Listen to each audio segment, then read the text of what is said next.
Staaten benötigen ausreichend Geld, um Dienstleistungen für ihre BürgerInnen bereitzustellen. Das war schon immer so und gilt besonders, wenn es um die Erreichung von Entwicklungszielen geht. Denn nur wenn genügend Mittel hierfür bereitstehen und nur wenn die Nutzung der Mittel transparent und inklusiv erfolgt und nur wenn die Verwendung wirksam kontrolliert wird, kann eine nachhaltige Entwicklung gefördert werden. Darum hat das BMZ den Ansatz Good Financial Governance, kurz GFG, entwickelt. Dieser trägt unter anderem dazu bei, die 4 Leitungsprioritäten deutscher Entwicklungszusammenarbeit zu verwirklichen. Grundlegend ist hier die Überzeugung, dass der Staat für die Menschen da ist und nicht andersherum. In Krisenzeiten muss der Staat zum Beispiel schnell reagieren und Gelder mobilisieren, um die Schwächsten der Gesellschaft vor den sozialen und wirtschaftlichen Folgen zu schützen. Und er muss dafür sorgen können, dass diese Gelder bei diesen Menschen ankommen.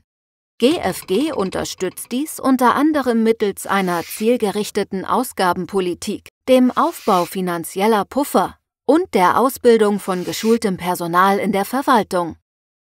GFG kann außerdem Hunger, Armut und Ungleichheit innerhalb eines Landes verringern, indem unter anderem progressive Steuersysteme unterstützt werden, die nach dem Leistungsfähigkeitsprinzip besteuern. Das heißt, Steuerpflichtige mit höherem Einkommen tragen zur Finanzierung des Gemeinwohls mehr bei als Steuerpflichtige mit niedrigerem Einkommen. Auf der Ausgabenseite wird beispielsweise auf die Stärkung des Sozialversicherungssystems und die Gewährleistung des Zugangs zu grundlegenden öffentlichen Dienstleistungen wie Bildung und Gesundheit geachtet.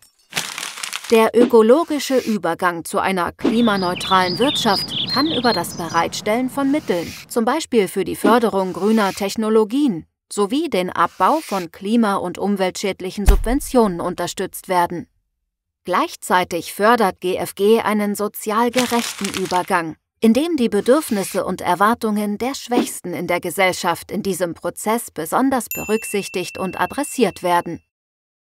GFG treibt außerdem die Gleichstellung der Geschlechter voran. So wird auf der Einnahmenseite der Abbau von Steuergesetzen unterstützt, die geschlechtsdiskriminierend wirken können. Auf der Ausgabenseite wird berücksichtigt, welche unterschiedlichen Wirkungen Staatsausgaben auf die Geschlechter haben und wie sie geschlechtersensibel verteilt werden können. Good Financial Governance beginnt also mit einer gut durchdachten Finanzpolitik. Der Nutzen reicht aber tief in die gesamte Gesellschaft.